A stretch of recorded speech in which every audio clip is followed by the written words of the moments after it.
What's going on, Clutch Crew sports fans? Zach back here with another episode of Clutch Crew Sports, and today's going to be a little bit different. We are going to be talking about some stuff that you've seen on Twitter. So we've all been making Twitter polls, and now we're going to be discussing them. This is all going to be about Twitter polls, and maybe you voted in them. So we're going to give you our takes on those polls. Now let me introduce you to the rest of the crew.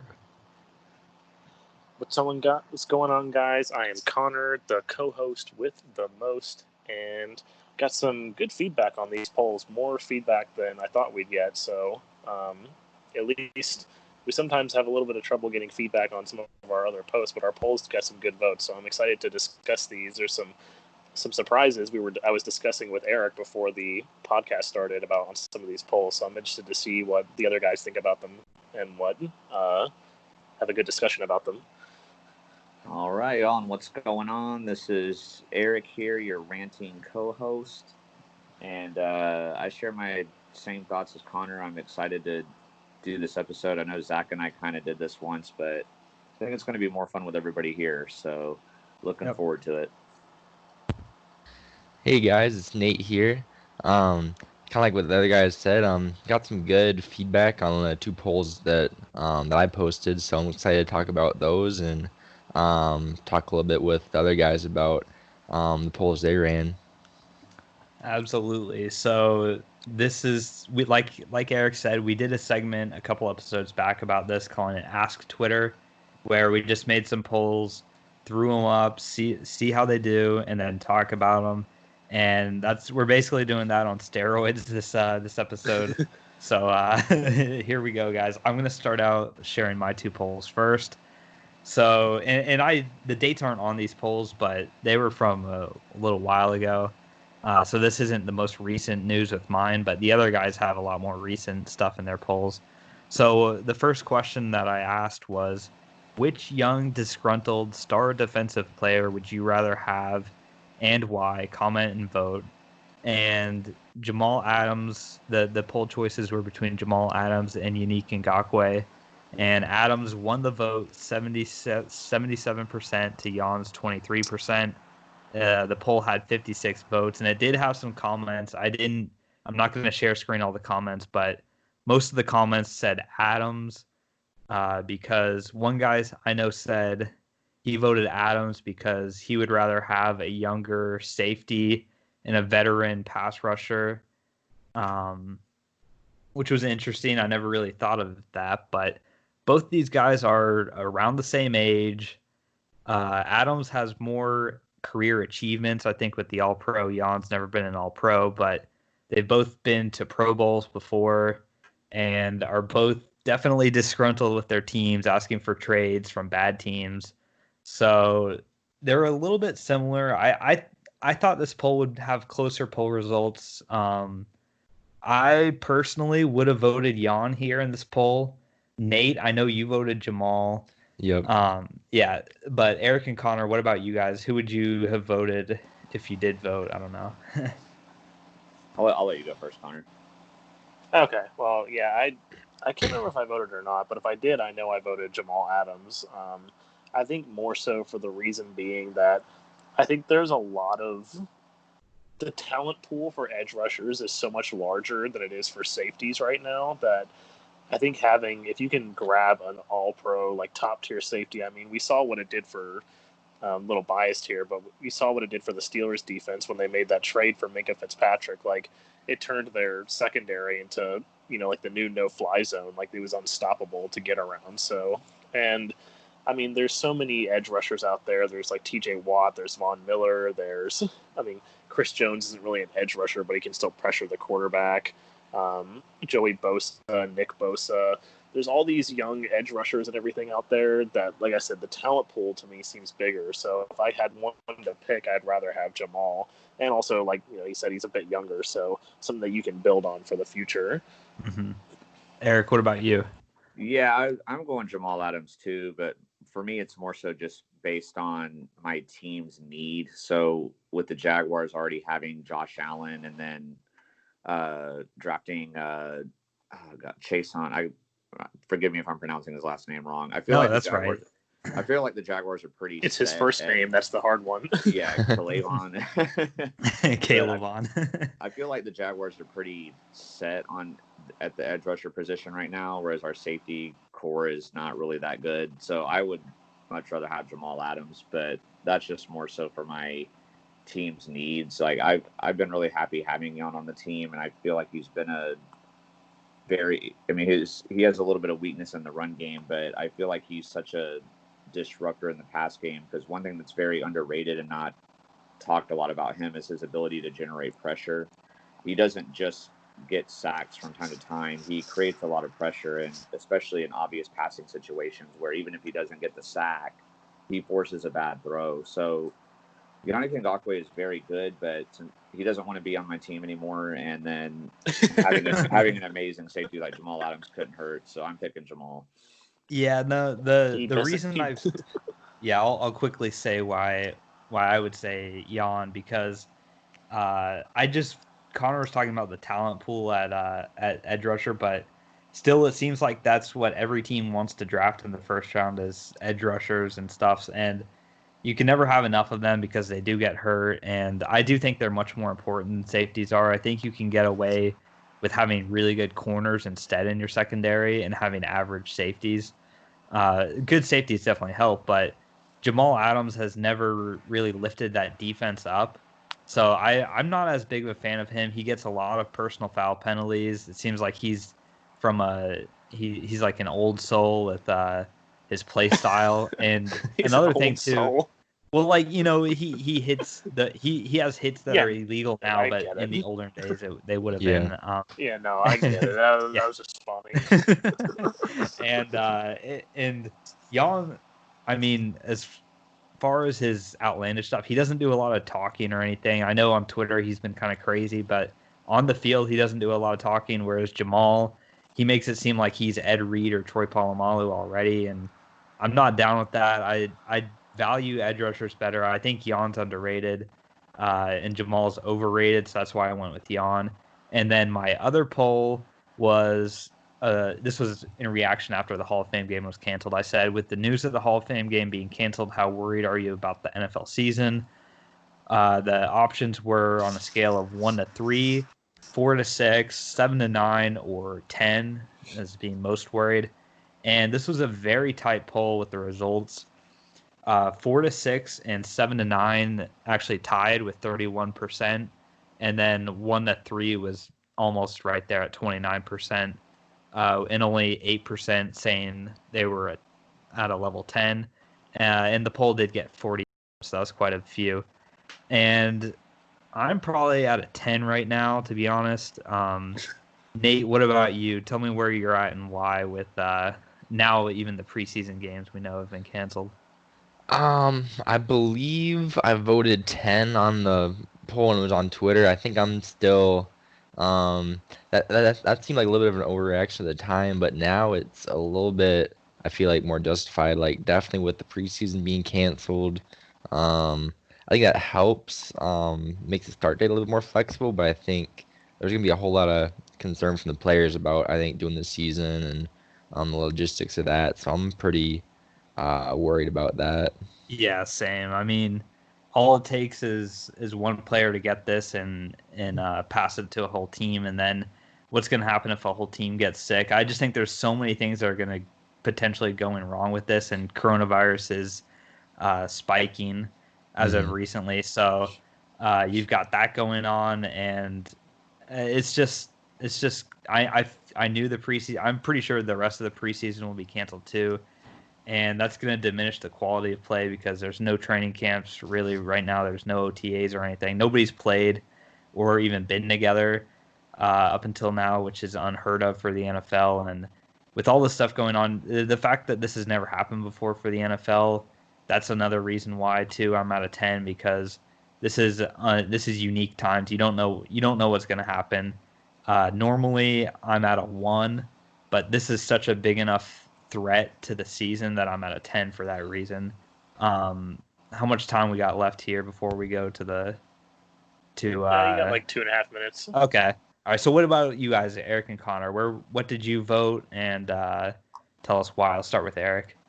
I don't think I voted on this poll, but I'm definitely heading towards a 10. I mean, I guess right now, if I had to say, I'd say 7 to 9. But when this poll first came out, if I had voted, I would have voted 1 to 3 because, like, oh, it's just the very first preseason game. That's not really that big of a deal. But now that since then there's been 2 weeks of preseason already canceled, and like Zach said, they're still not practicing or anything yet. Like, it's getting pretty scary, and it's going to suck if there's no football. Yeah. I'm not quite at a 10 yet, just because, you know, with 2 weeks being a preseason being canceled, that's not a full guarantee, but I've definitely gone from a 1 to 3 range to a 7 to 9 range, which is not good. Yeah. All right, Connor, what about you? Yeah, I'm probably the same as Eric. I'm probably in like the 7 to 9 range right now. I mean, I know back when this poll started, I probably was a 1 to 3 because I just at that time the cases were going down, the coronavirus was going down, and I was thinking, oh, okay, like it's going to be fine by the time we get to the game. We might miss some preseason, but the regular season will be good. But now I am getting more worried. Like you said, it's spiking, especially in like Florida and Texas, where Eric and Zach are both from. It's 5 spiking teams really. too there in those Yeah, states. So. right. It's spiking really big in those states. So, I mean, I would hope that by September they probably have it sorted out. But I think the biggest key to like whether I'm going to go up to a 10 or I'm going to feel better about it is what happens with the NBA. Like if the NBA can kind of make their thing work, and like if baseball can get started, if those things will happen and it goes well, then I think I'll probably feel a little bit better. But until that happens, I'm definitely still leaning towards 10 because it's not like,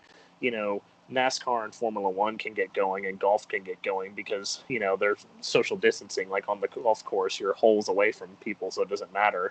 And also in motorsports, you're in cars. So those sports can go, but in football and basketball, you're right next to everybody in their faces. So it's definitely concerning. It's not something that you can do without really high precautions. Mm-hmm.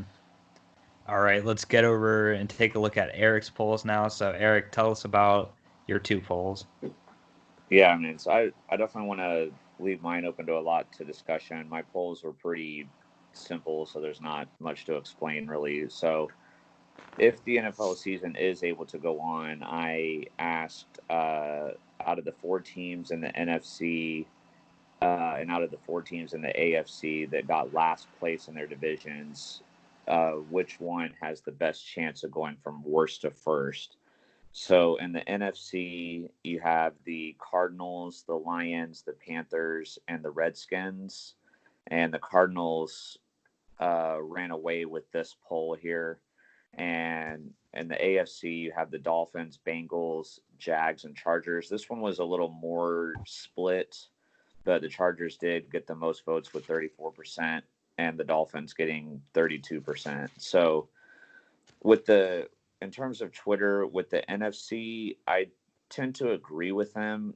I don't know if any of these 4 teams will be able to do it, but out of the 4 teams possible, I do think the Cardinals had the best chance. The Redskins are still not a very good team, in my opinion. The Panthers, they've got some pieces, but they're rebuilding. The Lions, I think, would have the second best chance, but with the Cardinals getting DeAndre Hopkins to give Kyler Murray a great weapon, and that'll free up Larry Fitzgerald to not draw double teams and stuff. I think the Cardinals do have a great chance. They're just in a tough division. And then with the AFC, I do disagree with Twitter. If I was going to rank them from worst chance to best chance, I'd put the Bengals last, the Chargers third, the Jags second, and then the Dolphins first. With the Patriots losing Brady, that's going to give the Dolphins the best chance. I mean, the Bills are looking good right now too, but the Dolphins had a great end to their season last year with really not a good team. And then while I don't think all of their moves they made in the offseason were great, I definitely think they have a much better team than last year. So I'm going to give the edge to them. The Chargers there's no way they're going to pass the Chiefs, in my opinion. So those are my thoughts on it. But I want to hear what you guys think. Connor and I were kind of talking about this before we started, so I'll let Connor go first with his thoughts here. Yeah, I mean, I definitely agree. Sorry, I definitely agree in the NFC that the Cardinals will probably have the best chance. I mean, they were in a tough division. I know I voted Cardinals on this.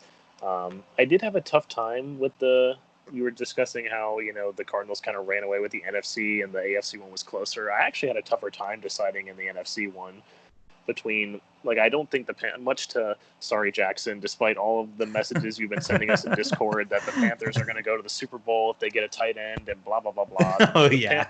The Panthers are in rebuilding mode. There's no way they're going to beat that's such a tough division too. I mean, the Saints, the Falcons, and the Buccaneers are all in that division, so I see no chance for the Panthers. The Redskins, like you said, are still not a very good team, unfortunately, and the Lions, I kind of contemplated Detroit just because, Chicago is kind of a dumpster fire, and I highly doubt the Packers are going to replicate that 13-3 season next season. And if they can just stay healthy, if honestly they can keep a running game, they might be able to take it to the Vikings. That's a big might, though. But obviously the Cardinals, with, like you said, DeAndre Hopkins. From the AFC perspective, though, first of all, I'm surprised you said Bengals and not Bengals. That's their official nickname. Sorry. for Uncle Steve, the Bengals. The Bengals. Yeah, I definitely disagree. I don't know why anybody would vote the Chargers with the Chiefs hanging around in that division. That's pretty. The Chiefs, especially with Patrick Mahomes getting a new 10-year, $503 million deal for the next season. I highly doubt that. So I easily went with the Dolphins here. Like you said, the Patriots don't have Brady. The Bills are looking okay, but who knows? And the Jets are just a dumpster fire. So that's an easy, at least third place. So, Nate, what do you think about it? Yeah, I'm kind of in agreement here. I definitely think the Cardinals got the best chance to go from worst to first just because that division's a little bit more. Obviously, the Niners should be in it, but I think that's a lot more wide open right now, and they've obviously added DeAndre Hopkins and some good pieces there. So I think that's a pretty solid choice to win that poll. No problems there, but I agree. I don't see the Chargers going from worst to first. They could go from worst to second because the Broncos and the Raiders aren't too much there, but I don't see how they're going to pass the Chiefs with either Tyrod or Justin Herbert at quarterback. I just don't see that happening. But the Dolphins, as much as I love the Pats and the moves that they've made, that's probably the best window in the AFC. Obviously, there's a whole lot of uncertainty there, and the Dolphins look to be on the rise at least. So I think they would have the best shot, in my opinion. Yeah, I'm a little bit different than you guys for the NFC side of the poll. I voted Lions here, and my reasoning is I think the Cardinals are getting really overrated right now. I've never seen so much love for Kyler Murray after the year that he had. It's a lot of projection, I think, with him because he didn't have an MVP year, which a lot of people make it seem to be, and also they didn't address the offensive line. I think that's a huge problem for the Cardinals. Kyler Murray needs a stronger offensive line than what he's got.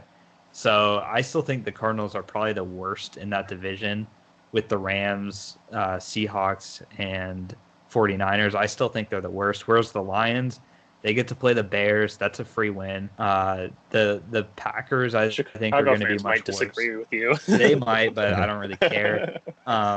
The Packers, the Lions really should have beat the Packers both times last year, and the Vikings, many would argue, got worse. So I think the Lions have the best chance. I don't know if it will happen, but the Panthers and Redskins were automatic no's for me. They only combined with less than 20% of the vote. So again, that's Jackson. yeah. That's my vote for the NFC. AFC, it's a lot more clear cut, like you guys said. Dolphins. Another thing too, the Chargers winning this, they have the worst rookie quarterback of the three rookie quarterbacks on this list, in my opinion, in Herbert. So the fact that they have the worst rookie quarterback, they're not going to win. Yeah, so and if Mahomes gets hurt, which is the only chance for that to happen, I still think the Broncos and Raiders are better. So with their quarterbacks, anyways, and the Jags are rebuilding. Obviously, the Bengals, that's a pretty tough division for them to win, but I think they're going to be a lot better. And the Dolphins, I think, are going to be a lot better, and that division's wide open. So easy vote for Dolphins for me. I'll say another thing too. I'll say before we go on. One thing that surprised me, maybe just as much as the Chargers winning the poll, I also was surprised that the Bengals got more votes than the Jags, because other than them Yeah, drafting for Joe sure. Burrow, I don't really know what people are so excited about thinking the Bengals have a better chance than the Jags and the Bengals. And I mean, the Bengals are also in a much harder division than the Jags too. We don't have to contend with the Steelers and the Ravens. I mean, that, especially the Ravens, I don't know. I just don't see how the Bengals got almost a fourth of the vote. that surprised me a lot too. Yeah, I mean, I don't know what else they have for a team, but I mean, Joe Mixon's been quite a disappointment here, and I mean, I know they drafted my guy Akeem Davis-Gaither from App State, but their defense is still also a dumpster fire, especially in a division with Lamar Jackson and Odell Beckham and Ben Roethlisberger and all those guys at the helm. It's like I don't really see where that comes from. I will say I do agree with Zach, even though I voted for the Cardinals in that poll. I will say that I do agree that they're being a bit overrated because, like you said, they still have Kyler Murray may have had a rookie of the year type season, but he wasn't fantastic. Yeah, The and you Cardinals. can have all the weapons you want, but you got to be able to protect Kyler Murray and give him some more time. Right. Well, and I think the biggest thing too for this is going to be the key to the success for the Cardinals and Lions is that I know running backs are highly devalued these days in the National Football League, but I think the health of their running backs is going to be key for them, especially for the Lions, because when Kerryon Johnson is healthy, he's a really decent running back. I mean, he was their first 1,000-yard rusher in like 10 seasons or whatever when they drafted him or picked him up or whatever. So, but he just has a lot of issues staying healthy, and the same goes for David Johnson. I mean, Johnson was traded to That's Houston. right. He was in that trade for. And that's right. I don't know why I thought that, but I don't know who their backup is. But without I mean, Drake, Kenyon Drake. Okay, that's it. Yeah. Right, that's their starter. Who's a third down running back at best, and even if David Johnson was still there, he's super injury prone too. So I think the health of the running backs is probably, and the performance of the running backs is what's going to have to carry the Cardinals and Lions above some of these other teams, especially the Cardinals, because when you're in, I don't buy that the Rams are maybe better than them still, but definitely the Seahawks and 49ers are better than them for sure. Yep. All right. Let's take a look now here at Connor's polls. Connor, tell us about your two polls. Yeah. So I had I guess I decided that I was going to go. I was the first one to have a basketball poll, and I think I'm the only one that had a basketball poll actually. Yep. So I'll start with that one because that one was a bit more clear cut. There was all this news that Enes Kanter was coming out with, that there was a big NBA star that was going to be, not showing up to the restart of the season. And I know Zach and I had a discussion about this, and Zach was trying to claim that it might be Giannis, which I said I didn't think so. But it turned out it was Victor Oladipo, and I decided I put up this poll talking about like how will the Pacers do without Victor Oladipo, because they're already locked into a playoff spot, so they're already gonna have that going for them. But without one of their star players, how will they do? And overwhelmingly 80% of the vote went for first round exit. There was 6% for conference finals loss. Nobody said that they would lose in the finals, but there was a 13.3% said that they would win the NBA championship, which if I do my math here correctly, really quickly, if I do 30 times 0.13, that's about 4 people that voted that they would win the NBA championship without Victor Oladipo. So I know Zach made a comment on this poll asking people to explain themselves on that. So I guess I'll let Zach talk about this first. Yeah, that just shocked me. And when I saw that even one person voted for that, I was stunned. And then the votes started coming in. Like Connor said, 4 people voted for that. I was just shocked by that. They wouldn't have won the finals with Victor Oladipo, so why in the world would they win it without him? Just puzzling to me. But the winner of this poll, I think, is what I voted for. First round exit, probably most likely. It's just the Pacers thing to do. They've ever since Paul George has left, they really have struggled in the first round. They're always a good team, like a 4 or 5 seed, but they can't make it past the first round. But it should be a competitive series. I think it'll go 6 or 7 games, no matter who they play. But yeah, that's my thoughts on it. I guess Eric, what do you think is going to be the fate of the Pacers without Oladipo? Yeah, I voted first round exit also. You didn't have this as a choice, but I think second round exit could be a possibility. Yeah, Like the darn they, only 4 choices on the yeah, poll. I think they have a good chance of winning their first round depending on who they get matched up against. Because Victor Oladipo didn't play a lot of this season anyway, so the fact that the Pacers have the record they have, even without him being there most of the season, is I think they have a chance to get it past the first round. But I definitely don't see them getting to the conference finals or anything farther than that. But not with the Bucks and Raptors out there.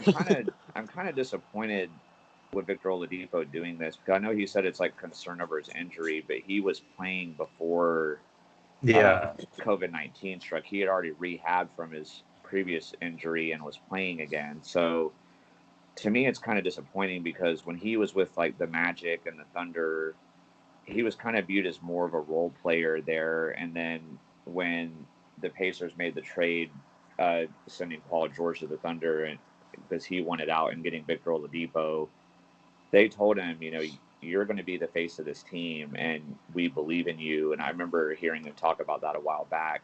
So, they believe in him, and then they've gotten a pretty solid team around him with Sabonis and Miles Turner, who was already there, and then they brought in Malcolm Brogdon and TJ Warren. Like, they have a pretty solid team now. So this, to me, would be his chance to prove himself, to be able to show that that he can be the face of a team and lead a team to glory kind of deal. But then he's just going to sit out because of a, quote unquote injury concern. I'm kind of disappointed in him in that, but those are my takes on this poll here. What do you got, Nate? Do you have any opinion on this? Nate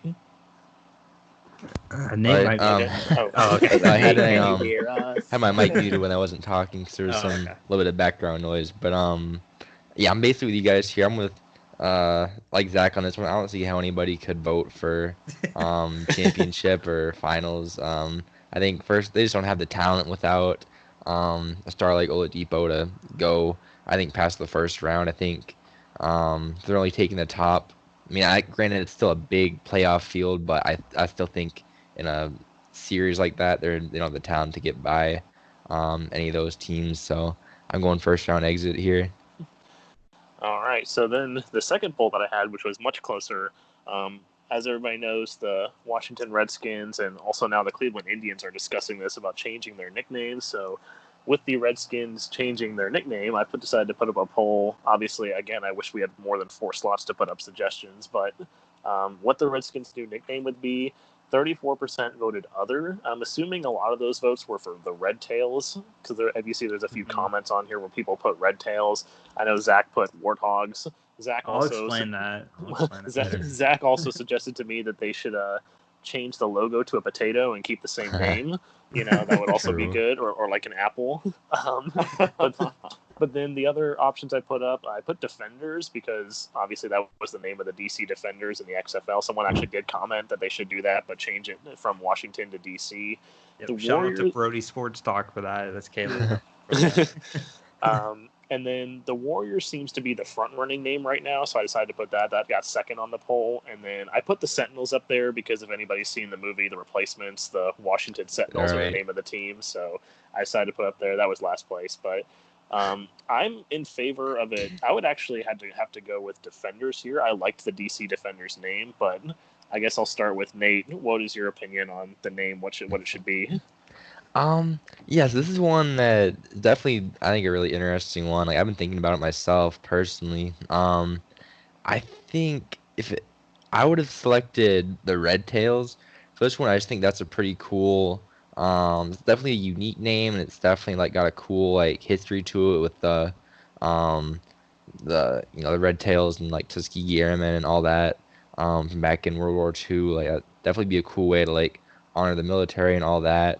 I like so that would be my first choice. I like Defenders. I don't know if they could, if the XFL still owns any trademarks to that, but that would be a good one as well. Or else, I kind of like what they're saying with the Warthogs there. I think it would be cool if they've already gone by like the Hogs and they've had like the fans come with like the pig masks and all that, and they've been doing that for a while. I think it would be kind of cool if they just adopted like the unofficial nickname.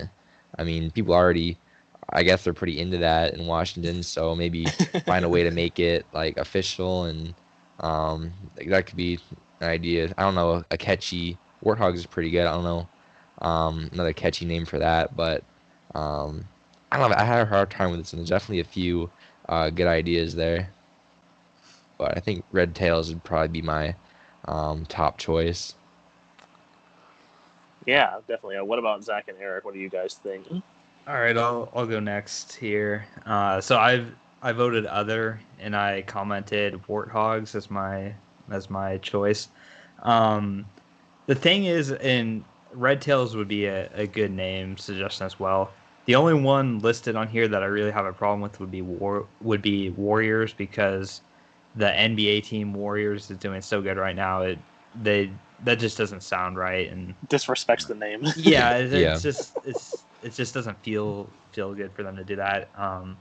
But I was thinking everybody kept coming up with all these red hogs, red tails, all these red things in it, and I'm thinking like you can do whatever you want here. I don't know why people are so up in arms about it. It has to be red something, or it has to have some sort of Native American connection, or anything like that. Like they can literally just change this to anything they want. They can just completely do a rebranding, which I think they should do. But the Warthogs thing I really like that, because, like Nate said, for whatever reason, I don't know the history of it, but I've always seen those Redskins fans with like the pig nose, and it's intimidating and scary. And when I see those people, I get scared. So that's a good way to scare your opponent. And we don't have a Warthogs in sports. I mean, we've got a Razorbacks with the Arkansas University, but it's just a unique name. You can go by the Hogs. Go Hogs, like Go I don't Hogs. They should move to Iowa. I just think that'd be so cool. There's a lot of good logo possibilities with that. I think that's a really unique name, and something like we've seen Defenders, Sentinels. That doesn't really roll off the tongue well, in my opinion. I like Warthogs. That was my my suggestion, but I'm not sure it'll happen. Eric, what about you? So, as you can tell, Zach put a ton of thought into this. I, on the other hand, really have put zero thought into this. I don't really have much to add here, but one thing I will agree, I saw like out of the three name choices, that Warriors has the most votes there, and I'm in agreement with Zach here that I think Washington Warriors would be a terrible choice. It would feel like a ripoff of the Golden State Warriors, and I don't really know what's so like warrior about Washington. I don't know. Other than it being like a WW, I don't, for the initials. Yeah. WWE. I don't really see what the point of that would be. So I hope that's not what they go with. I think that would be a terrible choice. I mean, maybe Susan would like it as a Cowboys fan, that would mean her rival has a really lame team name, but I don't. but I like what Nate talked about with the Red Tails for the military. I just kind of been going off of what you guys said here. Like, I think that would be a cool tribute to them. So I would be okay with that. But in terms of what would I prefer it to be, I honestly don't care. I guess maybe because they're not my team. I don't know. It doesn't matter to me what they pick. And I'm in agreement with Zach too, that whatever name they do pick, they definitely need to do a whole rebrand, and they need a fresh start. I don't know why they're still contemplating even not changing it. They need to, with everything going on with the times now, like they definitely need to change it for sure. Yeah, an agreement there. So Nate, let's get to your two polls here and see how they went. All right. So the first one I have here was now we have all the full details of the Cam Newton contract. We know it's only $500,000 guaranteed, which is crazy cheap for a former MVP. So I just basically asked, what are you guys' expectations for him this season in New England? The options were he's going to be the MVP, he's going to go to the Pro Bowl, he's gonna be just a solid, average starter, or he's gonna be trash, or he's just gonna ride the bench behind Stidham this year. And so the number one winning result was solid starter with 47%. So most of you guys think he's gonna be average. A couple people said Pro Bowl, a couple people said MVP at 17%, and then only 4% of 23 votes said trash. So that was probably like 2 people. And then, yeah, so if I would have voted, I would have said probably solid starter also. Interested to see what you guys have to say. I don't know who wants to go first. I'll go first here real quick. I voted solid starter as well. I think that little check mark might be my vote showing there. Yeah. But yeah, so I think Cam will end up starting, like we were talking before the podcast, Nate, and he might not start week 1 for different reasons unique to this season, but I think he will start eventually, and I think he'll be a solid starter. The thing I think holding him back from being Pro Bowl and MVP are his offense and the weapons around him. I don't think he's got, I mean, Marquise Lee, does that really scare anybody? Like, so I'm not really scared. He doesn't have the weapons to get the stats that you would need for MVP and Pro Bowl, especially Pro Bowl. And there's so many good quarterbacks in the AFC. It's going to be hard to get the stats to do those things. But I also don't think he's going to be trash or bench. I think he will start, and I think he'll do pretty good. I think he'll be a solid starter. Connor, what about you? Yeah, well, I wasn't part of the discussion that happened before that, but I am interested to see what happens because, the Patriots were so committed to Jarrett Stidham before this. I mean, all the talk going up to the season was like, oh, we don't want Cam Newton. It's Stidham. He's our guy. But then all of a sudden, out of nowhere, pretty much, they go and sign Cam Newton. So I'm really interested to see how the dynamic works out because I do think Stidham's going to be the starter week 1. And I mean, in the problem for Cam Newton is that if Stidham performs, then you're not going to go away from that. Like, if you're winning games, then you're not going to go away from what's working, even if, it's not – maybe even if Cam could probably get some better results. You don't know that. I mean, he pretty much sat out all of last season due to injury. So, and especially now with OTAs and training camp being delayed, who knows how in shape Cam Newton's going to be for this season. And also there's the problem for him that, if he takes one good hit, he could get injured again and, be riding the bench again for the rest of the season. So I would probably still would have picked solid starter, but I definitely think, more than 4.3% on the trash bench should have been on there because I don't think he'll be trash, but I do see if Stidham performs a high probability that he does sit on the bench for most of the season. Eric, what about you? Yeah, I'm pretty much in full agreement with Connor here. I think if my problem with the Cam Newton signing isn't that I don't think Cam is any good or something like that, but just what confused me was just the timing of it. I'm surprised they waited so late to do this. I figured they would have brought him in way sooner if they wanted to go with him. So I just don't like the timing of it is my biggest problem. Now, if Stidham goes out and drops a dud the first couple games, or if they realize before the season they think he's not any good or something, then Cam could come in, and I think he could be a solid starter if he does get the opportunity. But they gave him such a low contract and with all these incentives, so he might not even make. I mean, he basically signed for the bare minimum, which is crazy. I thought he would get a better contract than that whenever he signed somewhere. But yeah, I mean, I'm with Connor too. I don't think he's going to be trash. I think that might have been a harsh word, but it did get probably more attention on the poll by putting that on there. But I could see him, going on the bench, but we'll see.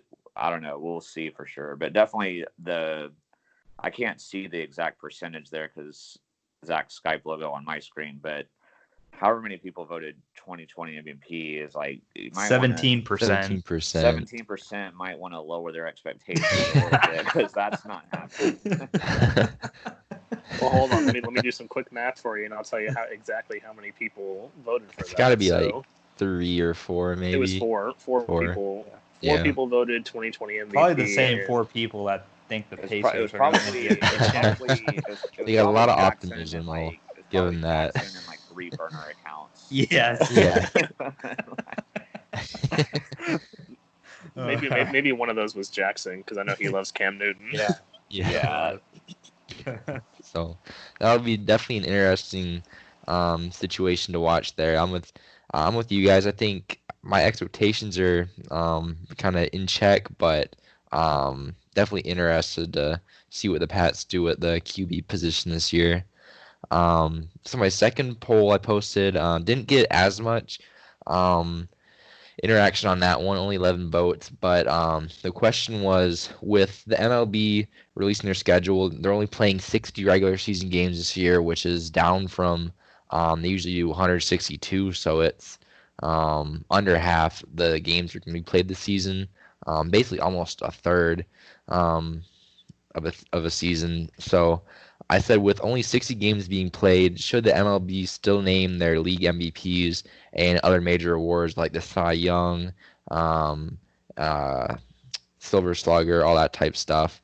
So 63% of the people, so in a 11 vote poll, it's probably 7 of the people said yes. The other options were yes with an asterisk, which nobody voted for. No, too short of a season, which had 27%, and then 9% said other, which would be one person, I think. I don't know if I ever saw if they commented about that. I don't know why people vote on Yeah, the someone other put other, comments but not comment. I don't Yeah, know. it's yeah, like- you comment there. How am I supposed to tell what you're actually voting for, dude? Yeah. So they said Seriously, other. dude? Maybe they clicked it on accident, I guess. But yeah, so this, I know you guys don't watch baseball as much, but it's kind of there's an interesting question, especially with the other leagues. The NBA's already got their season basically over, but if the NFL comes back and might have to do a shortened season, they could be in the same boat here. So what do you guys think? Should they still name an MVP or not, because you're only um, um, only playing very few games this year? I can start with, I guess, whoever wants to take it first. Yes, I'll go first since I'm the one who watches the other sports. Yeah. Yeah, I'd probably say yes. Because I think the idea of putting an asterisk on something is more so for, like, I guess, if it was a situation where they played more games than usual, I'd say yes, because it's like, okay, well, like, if someone broke, like, a single season record or something, like, say they extended the season, like, 190 for some reason, and someone broke, like, a single season record, then I think that would be a situation where you put an asterisk, like, yes, this person has the record, but they also had, like, 30 more games to do it, unless they made that a permanent change. If it was, so I think the asterisk is a bit extreme, but since, I do think they should still be allowed to do awards, and actually I'm kind of in favor of maybe they should keep the season at like 60 games, because 162 is just ridiculous. I've always been against that for the MLB. It's like, I don't know how anybody can stand to watch that many games. Like, there's this guy at my work who is like a big baseball fan, and I swear he probably watches like all 162 games. And I'm like, how do you enjoy that? Got like, that MLB much? season pass or whatever they call Yeah, it. something like that. Like, I remember in my college You get dorm room thousands with of the games. yeah, in my college dorm room with like the TV channels they gave us MLB Network, but not NFL Network. And I'm like, who wants to watch that over NFL Network? Like, come on now. But yeah, definitely, I do think they should award them, because there's nobody has an advantage or anything with the shortened season. Like, nobody's going to break any records this season, so why not? Yeah, I got to agree here. The reason why I say yes is because if this question was about the NFL instead, I would probably say that they shouldn't, because if in the NFL, if they only played a third of their games, that would only be like 5 or 6 games. It would be really difficult to tell who necessarily the best player was, or different things like that. But even with this being a shortened season, they're still playing 60 games. That's enough time to distinguish yourself as the best player or the best pitcher, or whatever. So I think it's okay with this situation. But like I said, if it was the NFL, if the NFL was only going to do like 5 or 6 games, then I would say they shouldn't do the awards. But 60 games, I think, is enough time to prove yourself. All right, so I voted yes as well, along with you guys. I don't see why not. It's a season after all. This is its own standalone, unique season. There's nothing. It is unique in that it's shortened, but nonetheless, it's still a season, and it's really unfair to the people playing in that season. I think even in Connor's situation with the 190 scenario, like it'd be unfair to the players that just because of tradition, the traditional schedule length, you're not going to get an award because it's more or less. I don't see that being fair to the players that have great seasons. Like Eric said, I think you can come with a conclusive winner. And even if you don't, that's not a problem, because if you don't come to a conclusive winner, the MLB still needs a lot of attention, I think, and that could be a controversy thing to get some attention going on there. But but no, I don't see why not. I'm not. I've never been a fan of the people that they're so traditionalist, like, because it's always been this way, it's going to have to stay this way forever, and if it's not, it's something with the asterisk or a weird thing. But so I voted that's what yes. I was saying, like, that's why I was saying, like, if they were to permanently change it to like 190 games, then that'd be fine. But if it was like a one season deal, then like like I said, I still think they should do awards. But like if someone broke a record or something, then I would say maybe that's true. Maybe, but like for season awards, I mean, everybody's on a level playing field if you're playing 190 games, so why not? Yeah. Yeah, for Dave, what do you think of your own poll here? Oh yeah. I would have said yes too. I was a little bit surprised it was that everyone was in agreement on this one. Just because like I got the idea because I saw it. I think it might have been on ESPN or maybe just on Twitter, maybe even both. I don't remember, but I saw some debate about it, so I thought, maybe this will get some good interaction. But everyone's kind of on the same page here. But yeah, I'm in the same boat. I think it could be definitely an interesting results. Like some guys who they always do like the predictions for the awards. Usually they're not right, anyways. But I think this year it could really be someone out of the box because 60 games is definitely a lot of games. But still in baseball, like guys can get like hot. Yeah. And it's like some guy who could be not. They don't have like bench warmers in baseball as much, but some guy like who no one expected could come out and string together like even 40, great games. Because baseball, you don't have to be great every time out there. You can put together like even 35, 40 games and maybe take home the MVP. If you hit enough home runs, so it could be definitely an interesting result. But I think if you're gonna go out and play 30 games, you should have the, the right or to earn those awards still. So I'm definitely on board with it. I don't think an asterisk is appropriate in this case. I think like what Connor said, I would definitely agree there. But I don't think anybody really benefits too much in this situation. You need an asterisk. So. Yep. All right. So that's gonna wrap up our episode today, guys. Thanks for listening. We might do this again later in the future. Let us know if you really like this format. It's definitely fast-paced, boom topic. 8 different topics we talked about, which is a lot of fun. I miss the miscellaneous sports episodes. So this is kind of the closest thing we've got to that going on. But yeah, thanks for listening and watching, guys. And we'll be back next week with another episode. Until then, remember, be clutch. Bye. See ya. Peace.